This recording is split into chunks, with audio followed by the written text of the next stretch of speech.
Clarity. నీకేం కావాలి? నువ్వేం ఎక్స్పెక్ట్ చేస్తున్నావు హరియానా? ఒకటి చెప్పు.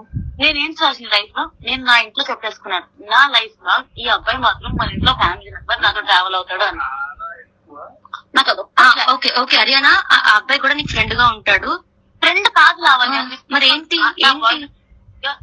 ఏంటి హరియానా చెప్పు. ఏంటి ఇప్పుడు చెప్పు, పేరు చెప్పు. చెప్పు ఏం చెప్పు.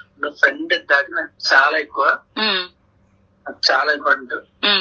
మనిషి నాకు అవసరం లేదు, అవసరం లేదు. ఈ మనిషి నాకు ఉండాలి లైఫ్ లాంగ్. మనం యాజ్ సింపుల్ as that. ఉండకపోతే ఏం చేస్తావు? బుర్ర గోడ వేసి బాధపడతాను. ఓకే, అందుకని ఏం చేస్తాను కానీ ఉండకుండా ఉండదు. ఇది ఫైల్. ఇదేనా ఇద్దరు కలిసి నాకు చెప్పాలనుకుంది? నేను కాదమ్మా, నేను ఫస్ట్ క్లాస్ కి చెప్పాను డిసిషన్. సో ఇది కూడా ఆల్రెడీ నువ్వు ఇంట్లో చెప్పావు అంతే కదా? నేనైతే చెప్పాను లావణ్య. ఓకే, అంటే ఇప్పుడు నువ్వు చెప్పావు ఫ్రెండ్ గా కావాలి అబ్బాయి నీకు, నేను రెస్పెక్ట్ చేస్తా. సరే సరే సరే, వెల్ విషరా ఏంటది? ఏంటి ఒక పేరు చెప్పండి నాకు, కన్ఫర్మ్ వస్తుంది కదా. గంట సేపు నుంచి మాట్లాడుతున్నాము, మరి ఏంటన్నది లేకుండా మీ ఇద్దరు మాట్లాడుతున్నారు.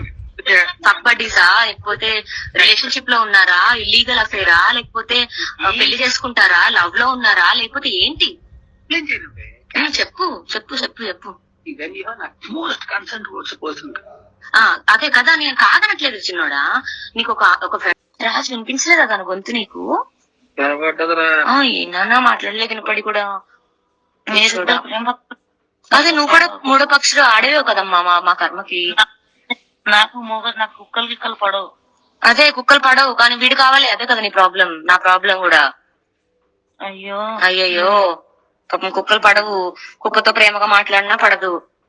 ఏరా రాజు, పాపం మీ హరియానా వచ్చి డ్రెస్ కొంగు ముడేసి కుక్క పిల్లలు దొడ్డెత్తుద్దా లేదా అడుగోసారి. నువ్వు ఎత్తుతావు పోనీ మీ హరియానా కూర్చోబెట్టి? ఇద్దరు పనులు ఉన్నారు. అదే మాకు లేక మేము బతికిన రోజులు వీడి కోసం, వీడిని దొబ్బేస్తావని రోజులు తెలియక. అదే